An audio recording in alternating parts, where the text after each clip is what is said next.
નમસ્કાર વિદ્યાર્થી મિત્રો, આજે આપણે ધોરણ 12 ભૌતિક વિજ્ઞાન ફિઝિક્સ વિષયની અંદર ચેપ્ટર નંબર 4ની શરૂઆત કરવા જઈ રહ્યા છીએ.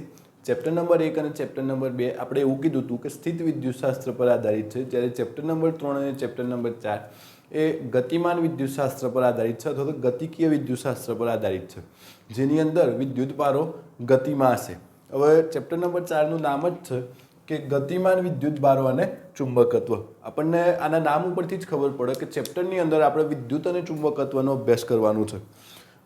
લગભગ 2000 વર્ષ પહેલાં આ વિદ્યુત અને ચુંબકત્વ એકબીજાથી અલગ અલગ છે એવું માનવામાં આવતું, એટલે કે એકબીજાથી સ્વતંત્ર છે એવું માનવામાં આવતું.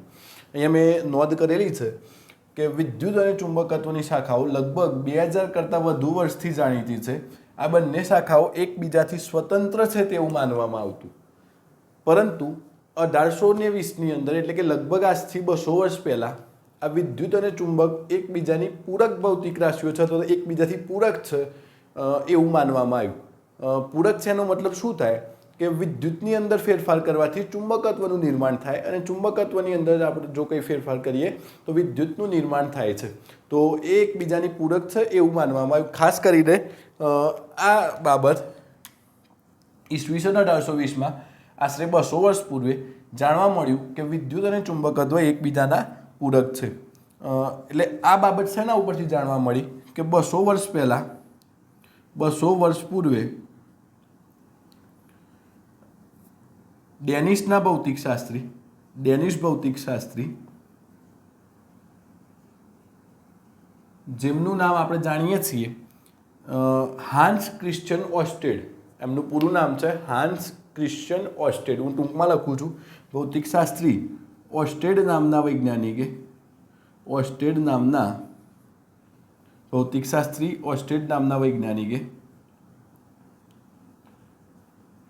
આ વિદ્યુત અને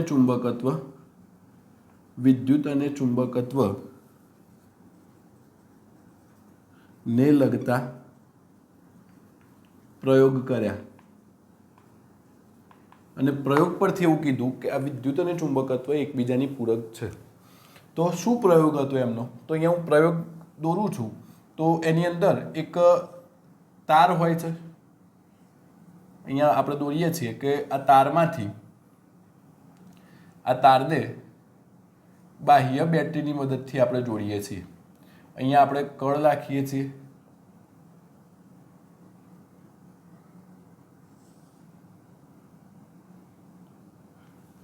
હવે શું થાય તો આ પ્રેક્ટિકલ કર્યો. આ તાર છે, અહીંયાથી અહીંયા સુધીનો તાર છે. તારને બાહ્ય 20 વોલ્ટની બેટરી સાથે જોડેલો છે. અહીંયા આપણે આ કળ બંધ કરીશું એટલે આપણે જાણીએ છીએ કે વિદ્યુત પ્રવાહનું વહન થાય. તો આ તારમાંથી પણ શું થવાનું છે? વિદ્યુત પ્રવાહનું વહન થવાનું છે. હવે આ પ્રેક્ટિકલ કરતા હતા ત્યારે આની નજીક, આ પરિપથની નજીક એક ચુંબકીય સોય પડેલી હતી.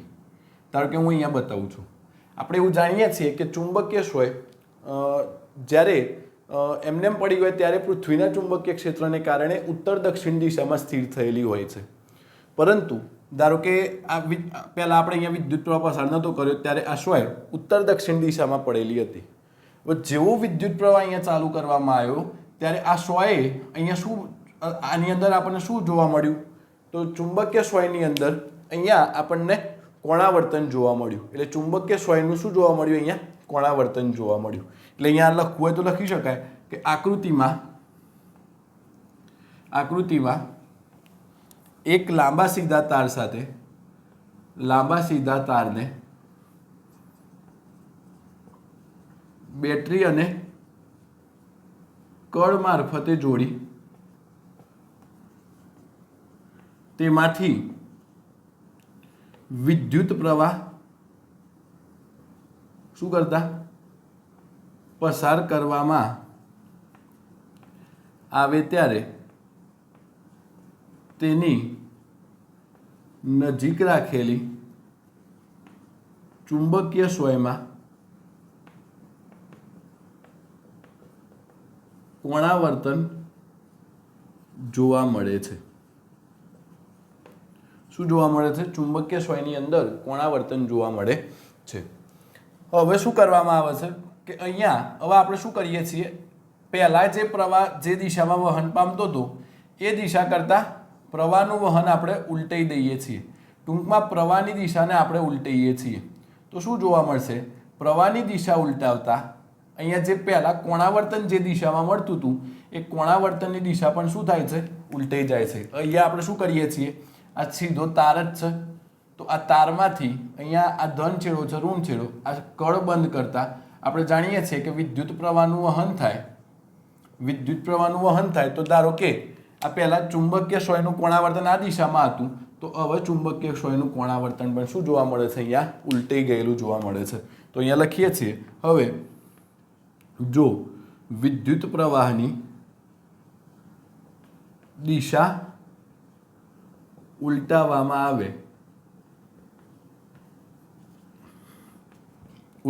આવે તો ચુંબકીય ક્ષયના કોણાવર્તનની દિશા પણ ઉલટાઈ જાય છે. અહીંયા તમે ટૂંકમાં આ રીતના આ ઓર્સ્ટેડના પ્રયોગનું વર્ણન લખી શકો છો. ત્યારબાદ આપણે પાઠ્યપુસ્તકની અંદર એક બે આકૃતિઓ આપેલી છે, એ આકૃતિ પરથી આપણે સમજવા માંગીએ છીએ, પણ તમે આ ઓર્સ્ટેડના પ્રયોગની અંદર આટલું નોટ ડાઉન કરો. પરંતુ એક વાત અહીંયા તમે ધ્યાન રાખજો કે આના ઉપરથી તમે શું અવલોકન લખી શકો છો.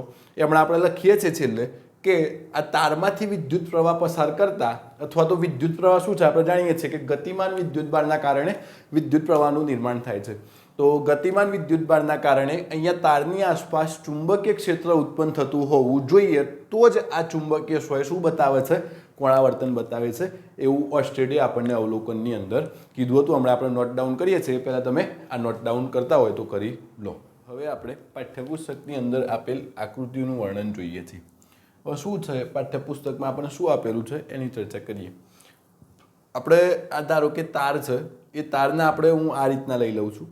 તો તારને આપણે આ રીતના લઈએ તો આ તારને લંબ સમતલ એટલે આ રીતનું આ આપણે વ્હાઇટ બોર્ડ છે એ આ તારને કેવું કહેવાય, લંબ રૂપે રહેલું સમતલ કહેવાય.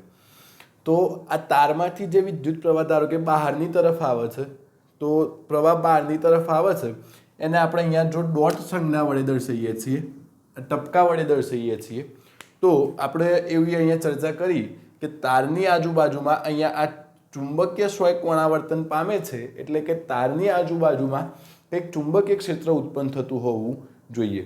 તો આ તારને હવે આપણે આ રીતનો માન્યો છે, એટલે આ તારને જે આ લંબ સમતલ છે, આ તારના લંબ સમતલની અંદર અહીંયા આ રીતનું વર્તુળમય સ્વરૂપે ચુંબકીય ક્ષેત્ર નિર્માણ પામેલું હશે. તો આપણે અહીંયા મેં તમને કીધું એમ કે બહારની તરફ પ્રવાહ આવી રહ્યો છે, એને આપણે ટપકા વડે દર્શાવ્યું છે, અને એના ફરતે આપણે ચુંબકીય ક્ષેત્ર બતાવેલું છે. તો આ ચુંબકીય ક્ષેત્રની અંદર જો કોઈ ચુંબકીય ક્ષય મૂકવામાં આવે તો એને આપણને કોણાવર્તન જે બતાવ્યું છે એ આ દિશાની અંદર, અહીંયા આપણે તીર વડે બતાવ્યું છે, આ દિશાની અંદર ચુંબકીય ક્ષય આપણને કોણાવર્તન બતાવે છે. હવે શું કરવામાં આવે છે કે આપણે તારને આમ જ વિચારીએ છીએ, પણ પ્રવાહ જે પહેલાં આ દિશામાં આવતો હતો એના કરતાં ઉલટી દિશાની અંદર, વિરુદ્ધ દિશાની અંદર પ્રવાહ આપણે સ્વીકારીએ છીએ. એટલે કે પ્રવાહ હવે અંદરની તરફ જાય છે, તો અંદરની તરફના પ્રવાહને આપણે અહીંયા ક્રોસની નિશાની વડે આપણે દર્શાવીશું.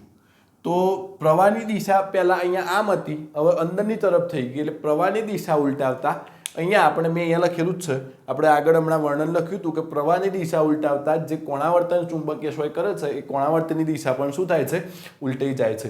તો તમે અહીંયા જોઈ શકો છો કે પ્રવાહ પહેલાં બહાર આવતો હતો, કોણાવર્તન આ તરફ હતું, તો પ્રવાહ અંદરની તરફ છે, તો કોણાવર્તનની દિશા અહીંયા શું થાય છે, ઉલટાઈ ગયેલી જોવા મળે છે. તમે અહીંયા આના ઉપરથી શું કહી શકો છો કે ઓર્સ્ટેડે એવું તારવ્યું આના ઉપરથી કે ગતિમાન વિદ્યુત ભાર, આપણે જાણીએ છીએ ગતિમાન વિદ્યુત ભાર એટલે વિદ્યુત પ્રવાહ, તેમની આસપાસના વિસ્તારમાં શું ઉત્પન્ન કરે છે, ચુંબકીય ક્ષેત્ર ઉત્પન્ન કરે છે. એવું ઓર્સ્ટેડ નામના વૈજ્ઞાનિકે પોતાના પ્રયોગો ઉપરથી એવું કીધું. ત્યારબાદ બીજા ઘણા વૈજ્ઞાનિકો છે, જેમ કે ઈસવીસન 1864માં આપણે જાણીએ છીએ કે જેમ્સ મેક્સવેલ નામના એક વૈજ્ઞાનિક છે. તો જેમ્સ અને મેક્સવેલે વિદ્યુત અને ચુંબકત્વનું જે પાલન કરે છે એ પાલન કરતા નિયમો જેમ્સ મેક્સવેલે આપ્યા, જે ખૂબ જ અગત્યના હતા, અને એના આધારે જેમ્સ મેક્સવેલે એવું કીધું કે પ્રકાશ જે છે એ એક વિદ્યુત ચુંબકીય તરંગ છે, જે આપણે ચેપ્ટર નંબર 8ની અંદર ભણવાના છીએ. તો જેમ્સ મેક્સવેલે પ્રકાશ એ વિદ્યુત ચુંબકીય તરંગ છે એવું સૂચવ્યું. ત્યારબાદ હર્ટ્ઝ નામના વૈજ્ઞાનિકે રેડિયો તરંગની શોધ કરી અને આપણે ભારતના એક વૈજ્ઞાનિક છે જેસી બોઝ અને એમના બીજા એક સાથી હતા જી માર્કોની. એમને આ રેડિયો તરંગોની જે હર્ટ્ઝે શોધ કરી હતી એ રેડિયો તરંગોને કઈ રીતના ઉત્પન્ન કરવા એ આ બંને વૈજ્ઞાનિકો આપણને શોધીને આપ્યું છે. તો આ ચેપ્ટરની પ્રસ્તાવના હતી. આપણે લેક્ચર અહીંયા પૂરો કરીએ છીએ. જો તમને મારા વિડીયો લેક્ચર પસંદ આવતા હોય તો તમે ચેનલ પર નવા હોય તો ચેનલને સબસ્ક્રાઈબ કરો, અને જો વિડીયો લેક્ચર તમને પસંદ આવતા હોય તો વિડીયોને લાઈક કરો. Thank you.